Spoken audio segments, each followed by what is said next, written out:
জাতীয় ঐকমত্য কমিশনের সঙ্গে এনসিপির বৈঠক আজ। নাহিদের নেতৃত্বে অংশ নেবে প্রতিনিধি দল।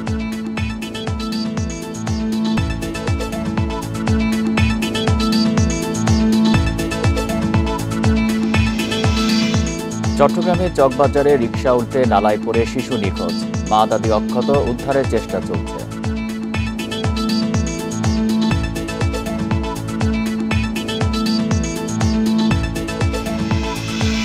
পলিথিন ব্যাগ নিষিদ্ধ হলেও মানা হচ্ছে না, খরচের কারণে জায়গা নিতে পারছে না বিকল্প উপকরণ।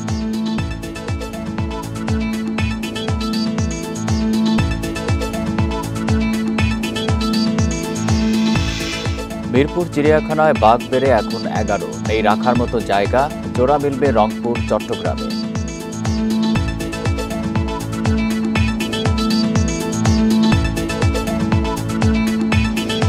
বান্ডেল থাকলে প্রতি সেনমানিতে টাকা বাঁচবে। বিকাশ সেনমানি বান্ডেল কিনে জিতুন প্রতি লেনদেনে।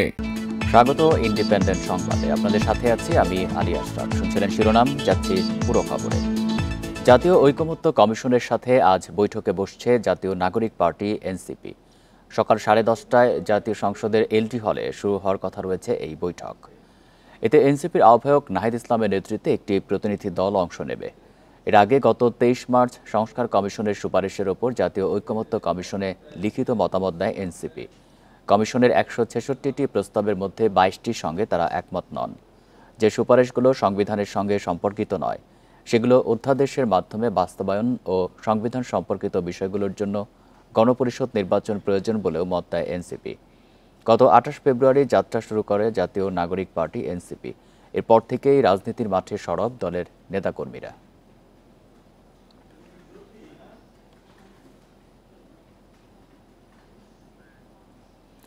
রাজনৈতিক দলগুলোর নানা মতপার্থক্য থাকলেও ফ্যাসিবাদ রুখতে ঐক্যবদ্ধ থাকার আহ্বান জানানো হয় এক আলোচনায়। নতুন বাংলাদেশ গড়তে সাংস্কৃতিক বিকাশ ও সাংস্কৃতিক আন্দোলন গড়ে তোলার তাগিদ দেন বক্তারা। শুক্রবার সকালে জাতীয় প্রেস ক্লাবে আলোচনা সভায় বক্তারা এসব কথা বলেন।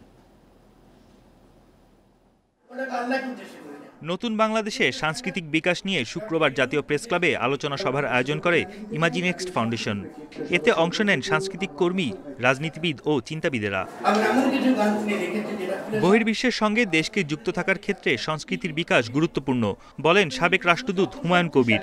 সুস্থ সংস্কৃতি চর্চার মাধ্যমে গণতান্ত্রিক ও অন্তর্ভুক্তিমূলক দেশ গঠন সম্ভব বলেও মনে করেন তিনি। মানুষ জানে যে এই লোকগুলা সবভাবে কাজ করে, পরিশ্রমী, এরা নিজের দেশকে ভালোবাসে, নিজের পরিবারকে ভালোবাসে, এটাও কিন্তু আমার সংস্কৃতির উপাদান। তো এই বিষয়গুলোকে কিন্তু আমি আমার কূটনীতি জগতের সাথে সম্পৃক্ত করতে পারিনি এখনো।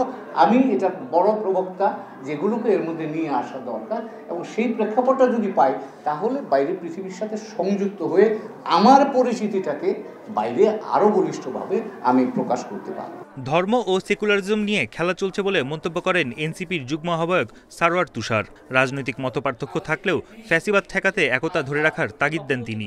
আমরা আমাদের সাথে আমাদের বিরোধিতা থাকবে, আমাদের প্রতিদ্বন্দ্বিতা থাকবে, সবই থাকবে, কিন্তু আমাদের মধ্যে আমরা একটা পলিটিক্যাল কমিউনিটি, এই 1,47,570 বর্গ কিলোমিটার, এখানে আমরা নিজেদের মধ্যে কতগুলো জিনিসের প্রশ্ন ন্যাশনাল বিতর্কের ঊর্ধ্বে নিয়ে যাব। নতুন বাংলাদেশ গঠনে সাংস্কৃতিক আন্দোলন গড়ে তোলায় জোর দেন রাজনৈতিক ভাষ্যকার ফরহাদ মজহার। আমরা কিন্তু গণ অভ্যুত্থান হয়েছে, বিপ্লব কিন্তু হয় নাই।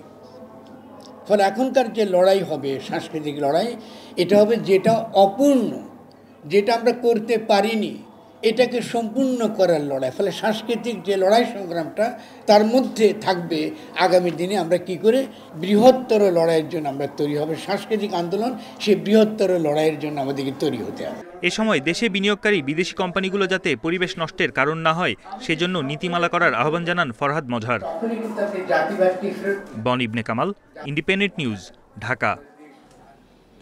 বিএনপিকে পাশ কাটাতেই সরকার নির্বাচন দিতে দেরি করছে বলে অভিযোগ করেছেন বিএনপির ভাইস চেয়ারম্যান শামসুজ্জামান দুদু। নির্বাচিত সরকার প্রতিষ্ঠার জন্য অনতিবিলম্বে রোডম্যাপ ঘোষণার দাবিও জানিয়েছেন তিনি। শুক্রবার সকালে জাতীয় প্রেস ক্লাবের সামনে ইলিয়াস আলী, চৌধুরী আলম সহ গুম হওয়া বিএনপির সব নেতাকর্মীর সন্ধান দাবিতে আয়োজিত সমাবেশে এসব কথা বলেন শামসুজ্জামান দুদু। অভিযোগ করেন বিএনপি যাতে গণতান্ত্রিক প্রক্রিয়ায় ক্ষমতায় যেতে না পারে, সেজন্য নির্বাচনকে এড়িয়ে যাওয়া হচ্ছে। আওয়ামী ষড়যন্ত্রকারীদের রক্ষা করা হচ্ছে বলেও দাবি করেন তিনি। হাসিনার মতো অন্য কোনো ফ্যাসিবাদের উদ্ভব হলে তাদেরকেও তাড়ানো হবে বলে হুঁশিয়ারি দেন শামসুজ্জামান দুদু। বিএনপিকে পাশ কাটানোর জন্য, যাতে বিএনপি নির্বাচনের মধ্য দিয়ে মানুষের সমর্থন আদায়ের মধ্য দিয়ে, ভোটের মধ্য দিয়ে সরকার গঠন করতে না পারে, সেই জন্য নির্বাচনকে এড়িয়ে যাওয়া হচ্ছে বলে আমরা মনে করি। সিরাজগঞ্জের উল্লাপাড়ায় সিএনজি স্ট্যান্ডে টাকা উত্তোলন নিয়ে দ্বন্দ্বের জেরে আজাদ হোসেন নামে এক বিএনপি নেতার ওপর হামলার অভিযোগ উঠেছে জামায়াত নেতার বিরুদ্ধে। শুক্রবার দুপুরে থানা গেটের সামনে এই ঘটনা ঘটে। বিএনপি নেতারা জানান, জামাত শিবিরের নেতারা পৌর বাস টার্মিনাল থেকে নিয়মিত টোল আদায় করে। বৃহস্পতিবার টার্মিনালের মালিক সমিতি দখল নিয়ে সাবেক প্রেসিডেন্ট জিয়াউর রহমান, বিএনপির চেয়ারপারসন খালেদা জিয়া ও ভারপ্রাপ্ত চেয়ারম্যান তারেক রহমানের ছবি নামিয়ে ফেলা হয়। খবর পেয়ে তাদেরকে সেখান থেকে সরিয়ে দেন বিএনপি নেতাকর্মীরা। এই ঘটনার জেরে শুক্রবার দুপুরে জামাত নেতাকর্মীরা আজাদের ওপর হামলা চালায়। তাকে হাতুড়ে পেটা করে পালিয়ে যান তারা। পরে আজাদকে উদ্ধার করে হাসপাতালে ভর্তি করা হয়।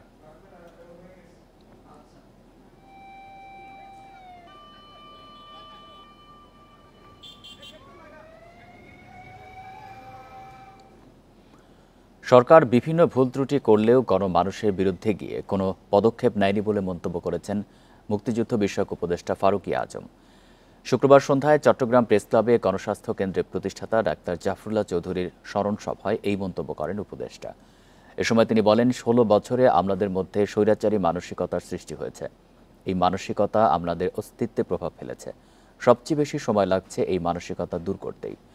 স্মরণ সভায় সমাজসেবা উপদেষ্টা শারমিন এস মুর্শিদ তরুণ রাজনীতিবিদদের অতীতের পচে যাওয়া রাজনৈতিক সংস্কৃতি অনুসরণ না করার আহ্বান জানান। আমরা প্রত্যেকটা পদক্ষেপ বিবেচনা করছি, যা মন্ত্রণালয় করছে। আমরা একটা ভাঙাচোরা মন্ত্রণালয় আমরা যা পাইছি, এটা দীর্ঘ 15 বছরের কলুষিত মন্ত্রণালয়, এগুলিকে অ্যাক্টিভেট করা এটা অত্যন্ত দুরূহ কাজ। তোমরা যদি পিছনে পচে যাওয়া প্রথাগুলো গ্রহণ করে তোমরা তোমাদের রাজনৈতিক দল তৈরি করতে চাও, আগামী দিনে তোমরা প্রতিষ্ঠিত হতে চাও, আমার মনে হয় তোমরা ভুল করবে। চট্টগ্রামে চকবাজারে রিকশা উল্টে নালায় পড়ে গেছে। এই ঘটনায় একটি শিশু নিখোঁজ রয়েছে, তবে তার মা ও দাদি অক্ষত রয়েছেন। শুক্রবার রাতে কাপাসকোলা নবাব হোটেলের পাশের হিজরা খালের নালায় এই দুর্ঘটনা ঘটে। চট্টগ্রাম সিটি কর্পোরেশনের মেয়র শাহাদাত হোসেন জানান, শিশু চেহরিসকে নিয়ে তার মা ও দাদি নগরীর আসাদগঞ্জ থেকে আত্মীয়ের বাসায় বেড়াতে যাচ্ছিলেন। রাস্তায় পানি থাকায় রিকশা নেন তারা। এ সময় খালের পাশে থাকা বাঁশের বেষ্টনী খুলে ফেলায় রিকশাসহ তারা ড্রেনে পড়ে যায়।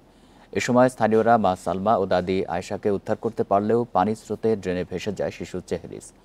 খবর পেয়ে ফায়ার সার্ভিসের ডুবুরি দল শিশুটিকে উদ্ধারের চেষ্টা করছে। বাসগুলো খুলে ফেলার কারণে বাস ক্রস করে খালে এবং রাস্তা একাকার হয়ে গেছে, যার কারণে রিকশা সহ খালে পড়ে গেছে। এটাতে ইজ এন অ্যাক্সিডেন্ট। এটা ধরেন রিকশাটা স্রোতের মধ্যে, রিকশা এই যে একটা স্লপিং রোডের মধ্যে নিচে নেমে এটা দ্রুত গাড়িটা চলে গেল, আর স্রোতও ছিল, যার কারণে অবস্ট্রাকশন হয়ে তারা পড়ে গেল। গাজীপুরের টঙ্গীতে একটি ফ্ল্যাট বাসায় ভাই বোনকে কুপিয়ে হত্যা করা হয়েছে। শুক্রবার দুপুরে ঘরে ঢুকে ধারালো অস্ত্র দিয়ে শিশু দুটিকে হত্যা করা হয় বলে ধারণা পুলিশের। এই ঘটনায় জিজ্ঞাসাবাদের জন্য মা বাবাকে থানায় নেওয়া হয়েছে। হত্যার কারণ জানতে কাজ শুরু করেছে পুলিশ। সংগ্রহ করা হয়েছে সিসিটিভি ফুটেজ। শুক্রবার দুপুরে দুই সন্তান মালিহা ও আব্দুল্লাহকে অন্য ঘরে রেখে ঘুমিয়েছিলেন মা সালেয়া বেগম। কিছু সময়ের পর জেগে ঘরের দরজা খোলা দেখতে পান। অন্য কক্ষের মেঝেতে পড়ে থাকতে দেখেন দুই সন্তানের মরদেহ। এ সময় মায়ের চিৎকারে আশেপাশের লোকজন পুলিশে খবর দেয়। পরে পুলিশ দুই শিশুর মরদেহ উদ্ধার করে। খবর দেয়া হয় বাবা আব্দুল বাতেনকে। তার দাবি, স্ত্রী ও সন্তানকে ঘরে রেখে স্থানীয় একটি মার্কেটে যান তিনি। দুইটা মাটন আমরা সিসি ক্যামেরাও দেখলাম, দেখার পরে শুধু মাটাকেই আপনার আপ ডাউন, বাইরের কোনো লোক ছিল না। আমার বাসাতে সমস্যা, আমি হ্যাঁ, আবার আমার বলতেছে আমি আসতে হইব, আমি না রিক্সা লো, তাড়াতাড়ি একটা রিক্সা ডাক দিল, আমি রিক্সা আইসা দিয়ে এই অবস্থা। অগস্টের অনেক কিছু হইতে পারে, সেটা তদন্তের মাধ্যমে আমরা জানতে পারবো আর কি। আমরা চাইটা সুস্থ তদন্ত হোক। পুলিশ বলছে, কথাবার্তায় অসংলগ্নতা থাকায় দুই শিশুর মা বাবাকে পুলিশ হেফাজতে নেওয়া হয়েছে। এছাড়া সিসিটিভি ফুটেজও সংগ্রহ করা হয়েছে। ফ্ল্যাটের দরজা খোলা ছিল, তার আরেকটি মেয়ে বাসার থেকে বের হয়ে তার পাশেই তার চাচার বাসা, দরজাটা খুলে তার চাচার বাসায় চলে যায়, যে কটা ফ্ল্যাটের দরজাটা খোলা ছিল। তো সেই সুযোগে মানে কেউ হয়তো বাচ্চা দুটোকে মানে হত্যা করেছে। 3 সন্তান নিয়ে টঙ্গীতে ফ্ল্যাট বাসায় থাকতেন বাতেন ও সালেহা দম্পতি। এদের মধ্যে বড় মেয়ে আত্মীয়র বাড়িতে ছিলেন। Independent news. 6 দফা দাবিতে শুক্রবারও বিক্ষোভ কর্মসূচি পালন করেছে ঢাকা পলিটেকনিক ইনস্টিটিউটের শিক্ষার্থীরা। রাজধানীর তেজগাঁয়ে মাথায় কাফনের কাপড় বেঁধে গণমিছিল করেন তারা। এ সময় সরকার এবং কর্তৃপক্ষকে দ্রুত দাবি মানার আহ্বান জানায় কারিগরি শিক্ষা আন্দোলন বাংলাদেশ। সব ধরনের বৈঠক বাতিলের ঘোষণা দিয়ে শিক্ষার্থীরা বলেন, দাবি বাস্তবায়ন না হলে আরও কঠোর কর্মসূচি দেওয়া হবে। কারিগরি শিক্ষাক্ষেত্রে এখনও বৈষম্য কাটেনি বলে দাবি করেন তারা। এ সময় পেশাজীবী সংগঠনের সবাইকে পাশে থাকার আহ্বান জানায় কারিগরি শিক্ষা আন্দোলন। এর আগে বুধবার 6 দফা দাবিতে ঢাকার 7 রাস্তা সড়ক অবরোধ করেন সরকারি বেসরকারি পলিটেকনিক ইনস্টিটিউটের শিক্ষার্থীরা। বৃহস্পতিবার সচিবালয়ে শিক্ষা মন্ত্রণালয়ের কারিগরি ও মাদ্রাসা শিক্ষা বিভাগের অতিরিক্ত সচিবের সাথে বৈঠক হলেও তাতে অসন্তোষ জানান আন্দোলনরতরা। এরকম বৈঠক আমাদের সঙ্গে এর আগেও 9 থেকে 10 বার করা হয়েছে, শুধু তারা আশ্বাস দেয়, কোনো সিদ্ধান্ত দেয় না। তারা এসএসসি এবং এইচএসসি ভোকেশনাল থেকে আসে, আর আমরা করি ডিপ্লোমা ইঞ্জিনিয়ারিং। তারা কিভাবে ওই সমমান শিক্ষাগত যোগ্যতা এসে আমাদেরকে এই ডিপ্লোমা ইঞ্জিনিয়ারিং এর বিভিন্ন ল্যাব শিখাবে। সরকার পক্ষকে বারবার সময় দিতে চাচ্ছি, তারা যেন আমাদের দাবিগুলো দ্রুত থেকে দ্রুত সময়ে বাস্তবায়ন করুক। আমরা বাধ্য হয়ে বর্তমানে রাজপথে অবরোধ সহ রেলপথ অবরোধ এমন সংগঠন যারা এমন এই কর্মসূচি রাখছি। আমাদের দাবি বাস্তবায়ন না হলে কারিগরি ছাত্র আন্দোলন বাংলাদেশ সকল পলিটেকনিক ইনস্টিটিউটের সাথে সম্মিলিত হবে, কঠোর থেকে কঠোর কর্মসূচি ঘোষণা করবে। খুলনা প্রকৌশল ও প্রযুক্তি বিশ্ববিদ্যালয়ে হামলার 2 মাস পূর্তিতে ক্যাম্পাসে শোকের গ্রাফিতি 1 দফা ডাক কর্মসূচি পালন করেছে শিক্ষার্থীরা। শুক্রবার বিকেলে ক্যাম্পাসের বিভিন্ন ভবনের দেয়াল লিখন করে ও গ্রাফিতি এঁকে এই কর্মসূচি পালন করে শিক্ষার্থীরা। গ্রাফিতি ও দেয়াল লিখনে তারা ছাত্র রাজনীতি নিষিদ্ধ সহ নানা দাবি তুলে ধরে। এছাড়া 18 ফেব্রুয়ারি সংঘর্ষে বিভিন্ন ফুটেজ প্রজেক্টরে প্রদর্শন করা হয়। ওই দিন কুয়েট ক্যাম্পাসে সংঘর্ষের ঘটনায় ভিসি, প্রভিসি, ছাত্র কল্যাণ পরিচালকের পদত্যাগ এবং ছাত্র রাজনীতি নিষিদ্ধ করা সহ 6 দফা দাবিতে আন্দোলন শুরু করে শিক্ষার্থীরা। 13 এপ্রিল জোর করে ক্যাম্পাসে ঢুকে হল খোলার দাবিতে আন্দোলন করে তারা। 15 এপ্রিল রাতে বিশ্ববিদ্যালয়ের সিন্ডিকেট সভায় সংঘর্ষে জড়িত থাকার অভিযোগে 37 শিক্ষার্থীকে বহিষ্কারের সিদ্ধান্ত হয়। এছাড়া 4 মে শিক্ষা কার্যক্রম শুরু এবং 2 মে হল খোলার সিদ্ধান্ত হয়। সেসব সিদ্ধান্ত প্রত্যাখ্যান করেছে শিক্ষার্থীরা।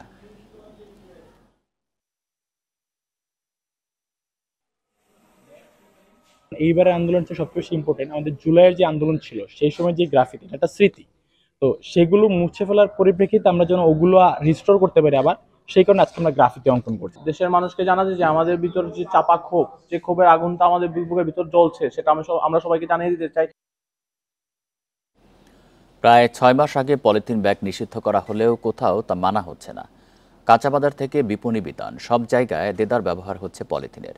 ক্রেতা বিক্রেতারা বলছেন, সহজ বিকল্প না থাকায় পলিথিন ব্যবহারে বাধ্য হচ্ছেন তারা। পরিবেশের ক্ষতি বিবেচনায় অন্তর্বর্তী সরকার গত 1 অক্টোবর থেকে সুপার শপ ও 1 নভেম্বর থেকে কাঁচাবাজারে পলিথিন ব্যাগ নিষিদ্ধ করে। অভিযান চালানো হয় বাজার কারখানায়, তবে নিষেধাজ্ঞা সত্ত্বেও পলিথিনের ব্যবহার বন্ধ হয়নি। অভিযান চালাতে গিয়ে কোথাও কোথাও বাধার মুখেও পড়তে হয়েছে। বাজারে প্রায় সব পণ্যই বিক্রি হচ্ছে পলিথিন ব্যাগে। বেশ সস্তা বলে একে বেছে নেন বিক্রেতারা। ক্রেতাদেরও গুনতে হয় না বাড়তি খরচ। কাগজ, কাপড় বা পাটের ব্যাগে খরচ বেশি হওয়ায় এগুলো ব্যবহারে আগ্রহী নন কেউ। এটা বন্ধ হওয়া উচিত, কিন্তু বিকল্প না থাকলে তো বন্ধ করা যায় না। এটা বিকল্প যদি কোনো ব্যবস্থা থাকতো তাহলে এটা বন্ধ হয়ে যেত অলরেডি। বিক্রি হচ্ছে কিন্তু তুলনামূলক আগের চাইতে কম। এখন অনেকে পরিমাণ কমাই দিছে, তো অনেকে বিকল্প খুঁজতেছে, তো আমরাও দেখতেছি কিন্তু পাচ্ছি না বিকল্পটা। আমরাও সচেতন, বাট তারপরেও তো পরিবার পরিস্থিতির সাথে সেটা সংগতি আমরা করতে পারতেছি না। হাতে গোনা কয়েকটি সুপার শপ কাগজ, কাপড় ও পাটের তৈরি ব্যাগ দেয় ক্রেতাকে। এজন্য ক্রেতাকে গুনতে হয় 8 থেকে 20 টাকা পর্যন্ত। খরচ কমাতে উৎসাহিত করা হচ্ছে এসব ব্যাগ বারবার ব্যবহারে। পলিথিনের উৎপাদন ও ব্যবহার কমাতে পরিবেশ অধিদপ্তর, পাট অধিদপ্তর, আইন শৃঙ্খলা বাহিনী ও সিটি কর্পোরেশনের সমন্বিত উদ্যোগে জোর দিচ্ছেন বিশেষজ্ঞরা। প্লাস্টিকের পণ্য ব্যবহারের প্রতি মানুষের যে আগ্রহ রয়েছে তার বিকল্প মানুষের হাতে আমরা দিতে পারি নাই, এবং যে অভিযানগুলো পরিচালনা করা হয়েছে সেগুলো সিগনিফিকেন্ট না, টেকসই না, এবং পদ্ধতিগত ভুল রয়েছে। যে কারণে প্লাস্টিকের ফেজ আউট আমরা করতে পারিনি। 2002 সালে প্রথম পলিথিন ব্যাগের উৎপাদন, বিপণন ও ব্যবহার নিষিদ্ধ করে সরকার, কিন্তু এত বছরও পলিথিনের বিকল্প হিসেবে বাজারে জায়গা করে নিতে পারেনি অন্য কোনো উপকরণ। Shahid Ahmed, Independent News, Dhaka. শর্ত শিথিল করে কমলাপুর কন্টেইনার ডিপো পরিচালনায় ঠিকাদার নিয়োগে দরপত্র চেয়েছে চট্টগ্রাম বন্দর। এতে একক আধিপত্য ভেঙে পরিবহন সরবরাহে প্রতিযোগিতা তৈরি হবে মত আইসিডি মালিকদের। তবে এতে অনভিজ্ঞরা কাজ পেলে আমদানি রপ্তানিতে জটিলতার শঙ্কাও করছেন অনেকে।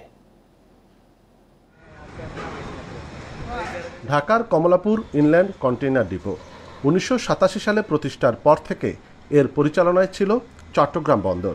তবে 2013-তে দায়িত্ব পায় বেসরকারি প্রতিষ্ঠান সাইফ পাওয়ারটেক।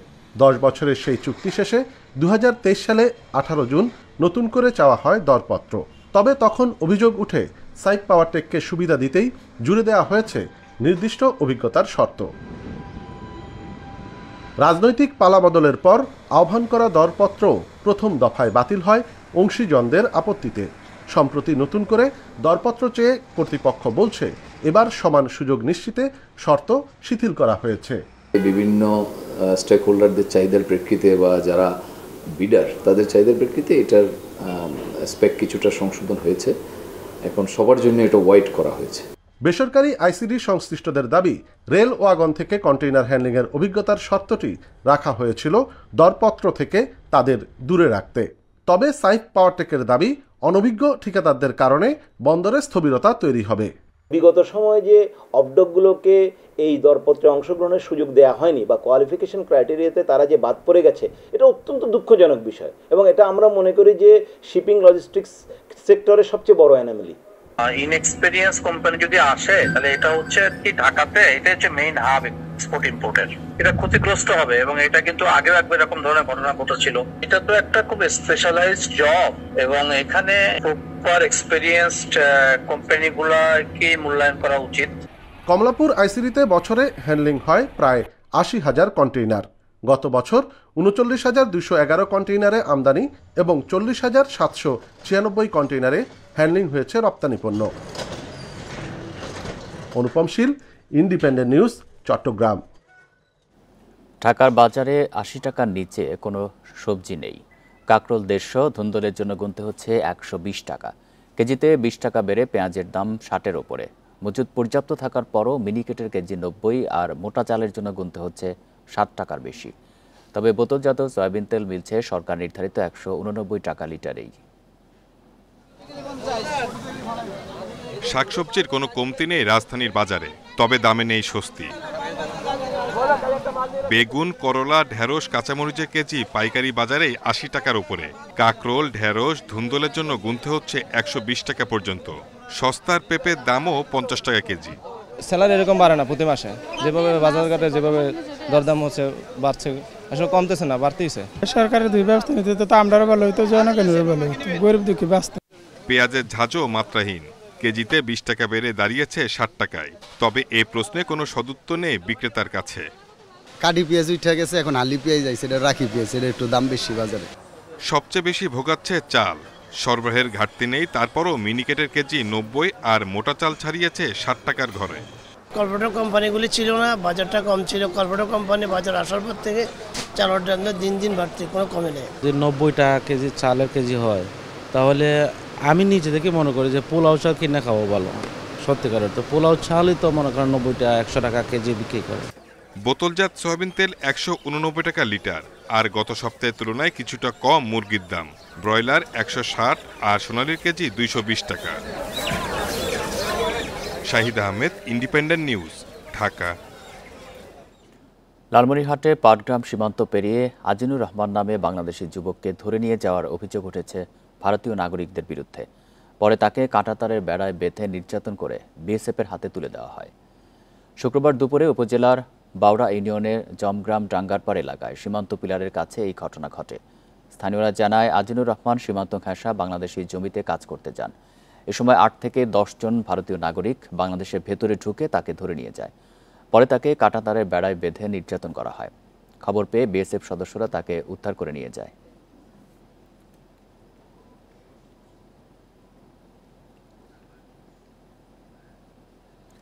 কুড়িগ্রামে নানা আয়োজনে পালিত হয়েছে ঐতিহাসিক বড়াইবাড়ি দিবস। শহীদদের প্রতি শ্রদ্ধা নিবেদন, শোভাযাত্রা ও আলোচনা সভার মাধ্যমে স্মরণ করা হয় ২৪ বছর আগের আগ্রাসন বিরোধী চেতনাকে। সরকারি উদ্যোগে দিবসটি পালনের দাবি স্থানীয়দের। মুক্তিযুদ্ধের সময় সিলেটের পাদুয়া বিডিআর ক্যাম্প দখল করে নেয় ভারতীয় সীমান্তরক্ষী বাহিনী বিএসএফ। পরে ক্যাম্পটি নিজেদের নিয়ন্ত্রণে নেয় তৎকালীন বিডিআর। এর প্রতিশোধ নিতে ২০০১ সালের ১৮ এপ্রিল বড়াইবাড়ি বিডিআর ক্যাম্প ও পাশের এলাকায় হামলা চালায় বিএসএফ। বড়াইবাড়ি ছিটমহলে প্রায় ২০০ ঘরবাড়ি ধ্বংস করে বিএসএফ। শুরুতেই মাত্র ১২ জন বিডিআর সদস্য প্রতিরোধ গড়ে তোলেন। পরে তাদের সাথে যোগ দেন পাশের ক্যাম্পের জওয়ানরা। এ সময় সংঘর্ষে মারা যান ১৬ জন বিএসএফ সদস্য। আটক করা হয় আহত ২ জনকে। সংঘর্ষে শহীদ হন ৩ জন বিডিআর সদস্য, আহত হন ৫ জন। পদুয়া যখন আমাদের বাংলাদেশের বিডিআর এর ডিরেক্টর দখল করে নিলেন, ওদের ডিজার্ম করলেন, তো ইন্ডিয়ালারা ওইটার প্রতিশোধ হিসেবে বড়াইবাড়িকে টার্গেট করলো। ওরা ১৭ তারিখ ভোরবেলা আক্রমণ করলো। সংঘর্ষে বিডিআর জওয়ানদের সহযোগিতা করতে গিয়ে আহত হয় ৫ জন বেসামরিক মানুষ। দিনটিকে মুক্তি ও বিজয় দিবস হিসেবে পালন করে এলাকাবাসী। বিভিন্ন পেপার পত্রিকায় দেখছি যে আমরা মোটামুটি ওই যুদ্ধে বাংলাদেশ জয় হয়েছিল। ১৬ বছর ছোট আকারে হলেও এবার উৎসবমুখর পরিবেশে দিবসটি পালন করা হয়। উপস্থিত ছিলেন শহীদ পরিবারের সদস্য, যুদ্ধাহত বিডিআর সদস্য সহ বিশিষ্টজনেরা। জাতীয় ও সরকারিভাবে দিবস পালনের দাবি তাদের। বিডিআর দিবসে তাদের জন্য বীরশ্রেষ্ঠদের মতো সম্মান করা হয় সেই পরিবারকে। এটা সরকারিভাবে যাতে রাষ্ট্রীয় পর্যায়ে এটা পালন করা হয়। বড়াইবাড়ি দিবসের ২৪তম বার্ষিকীতে রৌমারীর বড়াইবাড়িতে স্মৃতিসৌধে শ্রদ্ধা জানানো সহ নানা কর্মসূচি পালন করা হয়। Independent news. মিরপুর চিড়িয়াখানায় বাঘ বেড়ে এখন ১১টি, তবে সেখানে নেই এদের রাখার জায়গা। তার উপর কঠিন হয়ে পড়েছে জোড়া মেলানো। অন্যদিকে একই পরিবারের জন্ম বলে বেশি দিন বাঁচানো কঠিন আফ্রিকা থেকে আনা জিরাফকে। তাই গাজীপুর সাফারি পার্ক, রংপুর ও চট্টগ্রাম চিড়িয়াখানার সঙ্গে এসব বিনিময় করতে চায় কর্তৃপক্ষ। দুর্জয় অবন্তিকার মৃত্যুর পর বেলির ঘরে আরও এক জোড়া বাঘ শাবক, শাপলা ও পদ্ম। বয়স ১ বছর। এরই মধ্যে মানিয়ে নিয়েছে খাঁচার পরিবেশ। মিরপুর জাতীয় চিড়িয়াখানায় একমাত্র অ্যালবিনোটির বয়স ২ বছর। এই চিড়িয়াখানায় একে নিয়ে ৩ বছরে বাঘ শাবক জন্মেছে ৭টি, তবে নারী ২ আর পুরুষ ৫টি বলে মেলানো যাচ্ছে না জোড়া। অন্যদিকে সব মিলে এখন বেঙ্গল টাইগারের সংখ্যা ১১টি, যাদের রাখার মতো সুব্যবস্থা এখানে নেই। এইখানে আমাদের যেহেতু মেল বাচ্চা বেশি, আমরা মেল ফিমেল যে কটা জোড়া মেলানো যায় জোড়া মেলাবো। আর আমাদের এখান থেকে আমরা রংপুর চিড়িয়াখানাকে কিন্তু আমরা অ্যানিমাল দেওয়ার একটা পরিকল্পনা করছি। আমাদের দেশে চিড়িয়াখানার সংখ্যা বা এই ধরনের প্রতিষ্ঠানের সংখ্যাও খুব কম। এটা যদি আমাদের বেশি থাকতো তাহলে এক্সচেঞ্জ করার একটা সুযোগ তৈরি হতো। এদিকে ১০ বছর আগে আফ্রিকা থেকে আনা হয়েছিল ২ জোড়া জিরাফ। এখন তারা বেড়ে ৭টি। একই পরিবারে প্রজনন বলে নতুন শাবক জন্মাচ্ছে না, তাই কয়েকটিকে নেয়ার পরিকল্পনা গাজীপুর সাফারি পার্কের একমাত্র জিরাফের কাছে। দেয়া হবে রংপুর, চট্টগ্রাম চিড়িয়াখানাকেও। আমাদের এখানে যে জিরাফ মানে বাচ্চা দেওয়ার ক্ষেত্রে তাদেরকে বড় করার যে বিষয়টা, এই জায়গাটিতে আমাদের একটু সমস্যা আছে। আমাদের রংপুর চিড়িয়াখানাটাকে স্ট্যান্ডেন করা, আমাদের এখন যে চিটাগং চিড়িয়াখানা আছে সেই চিড়িয়াখানার সাথে আমাদের বিনিময় বাড়ানো, এইভাবে আমরা বিভিন্ন স্পিসিসের যে ইনব্রিডিং প্রবলেমগুলো আছে সেগুলো দূর করার চেষ্টা করছি। প্রাণীদের জন্য সুষ্ঠু পরিবেশ নিশ্চিত না হওয়ায় আন্তর্জাতিক সংস্থা ওয়াজার সদস্য হতে পারছে না বাংলাদেশ। তবে আধুনিকায়নের প্রস্তাবিত প্রকল্প পাশ হলে খুলতে পারে সে দরজা। Shahriar Anirban, independent News, Dhaka. আবহাওয়া বৈরী না হলে এবার কিশোরগঞ্জের হাওড়াঞ্চলে বোরো ধানের উৎপাদন লক্ষ্যমাত্রা ছাড়িয়ে যাবে বলে আশা কৃষি বিভাগে।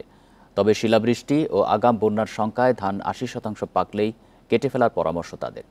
সরকারি ভর্তুকি পাওয়ায় দ্রুত সময়ের মধ্যে ধান ঘরে তোলার আশা কৃষকদের, তবে ধানের ন্যায্য দাম পাচ্ছে না বলে দাবি তাদের।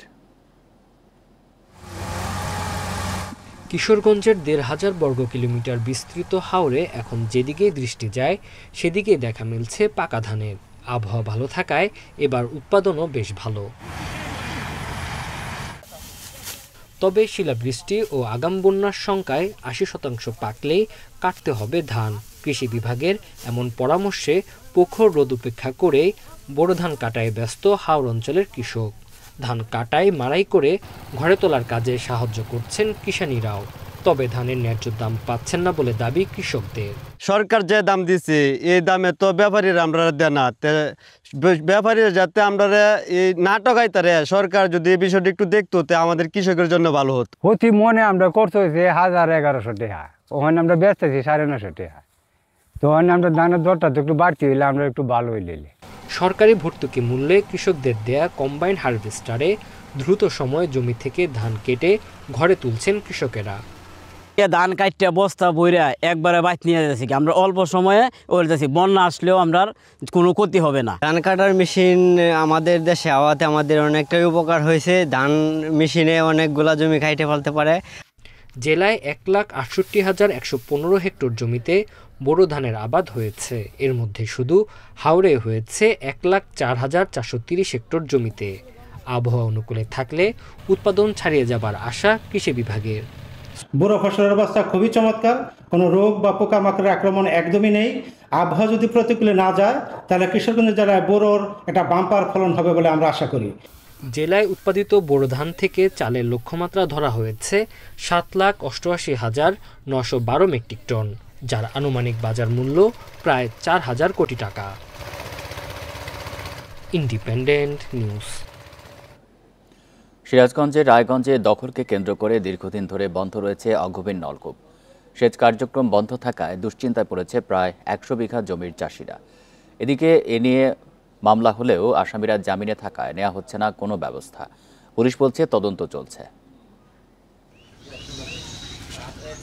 সিরাজগঞ্জের রায়গঞ্জে সরাই হাজিপুর গ্রামের সাংবাদিক শাহিন উদ্দিনের সাথে অগভীর নলকূপ নিয়ে শামসু খানের বিরোধ দীর্ঘদিনের। 1 মার্চ শাহিনের উপর হামলা চালায় শামসু খান ও তার সমর্থকরা। দুই পক্ষের এই বিরোধ কাল হয়েছে এলাকার কৃষকের। দীর্ঘদিন ধরে বন্ধ রয়েছে এলাকার একমাত্র অগভীর নলকূপটি। এতে করে সেচ দিতে না পেরে ফলন নিয়ে দুশ্চিন্তায় চাষিরা। এখন আমাদের এই জমা গোনান আমারও প্রায় 20-25 বিঘা জমি আছে, আবাদ শেষ হয়ে যাইতেছে। জমিতে পানি না থাকলে, আবাদ না থাকলে পেটে ভাত যাবে না, ছেলে মেয়ে লেখাপড়া করাতে পারবো না। এদিকে এই ঘটনায় 11 জনকে আসামি করে মামলা করেন শাহিনের বাবা। শামসু বাহিনীর লেখা নিবার চাই, লেখা দেওয়া নাই, আর তার লোকজন এসে আমার ছলে মারপিট করে একবার নিঘাত করে মেরেছে, ওই ধানের খেতের মধ্যে ফালাত হয়ে গেছে। আমার ছেলে ব্যাগ দেয় দাবিটা ধরে মারছে যে ট্যামে শহীদে। এ বিষয়ে রায়গঞ্জ থানার ভারপ্রাপ্ত কর্মকর্তা বলছেন, পারিবারিক দ্বন্দ্ব চলছে তাদের মধ্যে। আসামিরা সবাই জামিনে রয়েছে, তদন্ত করে ব্যবস্থার আশ্বাস তার। জমি জমা নিয়ে বংশানুক্রমিক পূর্ব শত্রুতা না, মামলা হওয়ার পরে দিনই কোর্টে সারেন্ডার করছে। তদন্ত দিন আছে, সকল আসামি জামিনে আছে। দ্রুত সমাধান না হলে 100 বিঘা জমির ফসল পুরোপুরি ক্ষতির আশঙ্কা করছেন চাষিরা। Independent news. ময়মনসিংহের পুরনো ব্রহ্মপুত্র নদের পানি এবং সেখানকার মাছের পেটে মাইক্রোপ্লাস্টিকের উপস্থিতি পেয়েছে আন্তঃরাষ্ট্রীয় একটি গবেষক দল। এখনই প্লাস্টিকের ব্যবহার নিয়ন্ত্রণ করা না গেলে জলজ প্রাণী ও পরিবেশে মারাত্মক প্রভাবের কথা জানিয়েছেন তারা। বাংলাদেশ অংশের ব্রহ্মপুত্র নদের নানা নমুনা নিয়ে 2 বছর ধরে চলে গবেষণা। এতে উঠে আসে প্রতি বর্গ কিলোমিটার পানিতে 25 লক্ষাধিক ভাসমান কণা এবং তলদেশে প্রতি কেজি মাটিতে 450 কণা মাইক্রোপ্লাস্টিকের উপস্থিতি। মাছের পেটেও মিলেছে মাত্রাতিরিক্ত। Asia Pacific Network for Global Change রিসার্চের গবেষক অধ্যাপক ডক্টর হারুনুর রশিদের গবেষণায় উঠে এসেছে উদ্বেগজনক এসব তথ্য। কয়েক হাজার থেকে লক্ষ পর্যন্ত স্কয়ার কিলোমিটারে আমরা মাইক্রোপ্লাস্টিকের আপনার পরিমাণগুলো পাচ্ছি, যেটি আলটিমেটলি সমুদ্রে গিয়ে পড়ছে। এবং এই যে বললাম যে মেরিন লিটার্স, যেটা মাইক্রোপ্লাস্টিকের একটি উল্লেখযোগ্য অংশ, সেখানে গিয়ে কন্ট্রিবিউট করছে। ব্রহ্মপুত্রের উজান থেকে ভাটির দিকেই প্লাস্টিকের দূষণের মাত্রা বেশি। এতে নদী, সমুদ্র, প্রতিবেশ বিষাক্ত হওয়ার পাশাপাশি মাছের মাধ্যমে মাইক্রোপ্লাস্টিক চলে আসছে মানব শরীরে। আমরা গবেষণার মাধ্যমে জানতে চেষ্টা করেছি যে মানুষ কি পরিমাণ নদীর মাছ গ্রহণ করছে, আর মাছের মাধ্যমে ছড়িয়ে পড়া মাইক্রোপ্লাস্টিক মানব শরীরে কতটুকু প্রভাব ফেলতে পারে।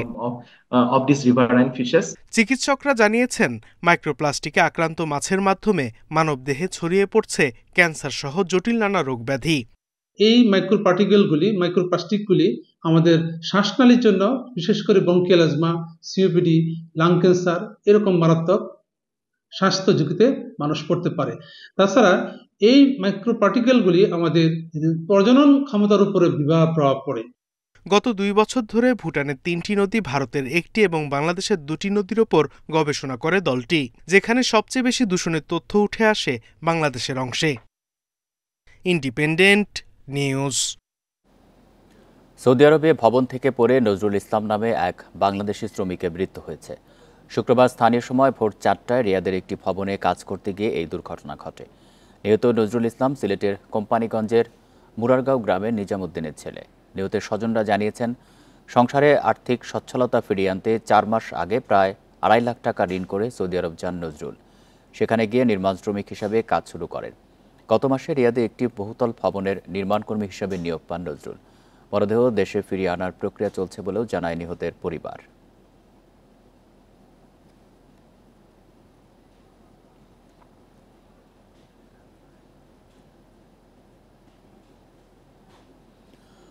পুরান ঢাকার 2 দশকের রূপান্তর, মহল্লা সংস্কৃতির প্রাণবন্ত জীবনকে উপজীব্য করে রাজধানীতে শুরু হয়েছে মুনেম ওয়াসিফের দৃশ্য শিল্প প্রদর্শনী ক্রমশ। প্রথম দিনেই দর্শকদের মুগ্ধ করেছে এই প্রদর্শনী। 400 বছরের ইতিহাস আর ঐতিহ্য বুকে নিয়ে অসংখ্য মানুষের গল্পে প্রতিনিয়ত মিশে যাচ্ছে পুরান ঢাকা। শহরের চেনা সরুগলির প্রাণবন্ত মহল্লা সংস্কৃতি, আচার অনুষ্ঠান, উচ্ছল এক শহরের মুহূর্তবন্দি করেছেন চিত্রগ্রাহক মুনেম ওয়াসিফ। পুরনো ঢাকার এমন কতগুলো আমি বলবো প্রান্তিক জনগোষ্ঠী এবং মোর মার্জিনালাইজ যারা আছে তাদের জীবনের কথাটা উঠে আসছে। একেবারে প্রাণবন্ত জীবন্ত ছবি। ওখানে একটা ছবি দেখে মনে হলো যে ওই ভদ্রলোকের সাথে কথা বলি, এতটাই লাইভলি, অসাধারণ কাজ করেছে মনে হচ্ছে। ও এমনি একজন গুণী ফটোগ্রাফার। 20 বছর ধরে পুরান ঢাকার রূপান্তর ধরা পড়েছে তার ছবিতে। সেসব ছবি ও পুরান ঢাকার জীবনের গল্প নিয়ে বেঙ্গল শিল্পালয়ে শুরু হয়েছে দৃশ্য শিল্প প্রদর্শনী। এর নাম ক্রমশ। এক ক্যামেরা দিয়ে আমি প্রায় 12 বছর ছবি তুলছি। আমার 2টি পা ছিল আমার ভ্যারিয়েবল লেন্স। কাছে যেতে হলে 2 পা এগিয়ে যেতাম, দূরে যেতে হলে 2 পা পিছিয়ে যেতাম। কিন্তু এই শারীরিক উপস্থিতির বয়ান আমার প্রথম দিকের ছবিতে খুব প্রবলভাবে হাজির ছিল। মুনেম ওয়াসিফ শুধু হারিয়ে যেতে বসা স্থাপত্যকে তার শিল্পের বিষয় করেননি, তিনি হারিয়ে যেতে বসা মহল্লা সংস্কৃতির নানা অনুষঙ্গকেও তার শিল্পে ধরে রেখেছেন। এমনটাই বলছেন প্রদর্শনী দেখতে আসা শিল্পীরা।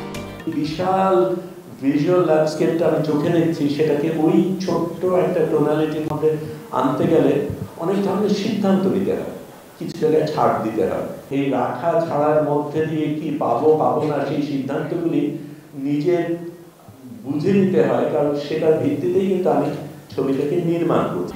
রোববার বাদে প্রতিদিন বিকেল 4টা থেকে রাত 8টা পর্যন্ত এই প্রদর্শনী চলবে। ধানমন্ডির বেঙ্গল শিল্পালয় এই প্রদর্শনী শেষ হবে আগামী 31 May. Sajjad Hossain, Independent News, Dhaka. এই ছিল এখনকার সংবাদে। ইন্ডিপেন্ডেন্ট টেলিভিশনের সব খবরের আর বিস্তারিত জানতে চোখ রাখুন ফেসবুক, ইউটিউব এবং এক্সে। ধন্যবাদ সবাই।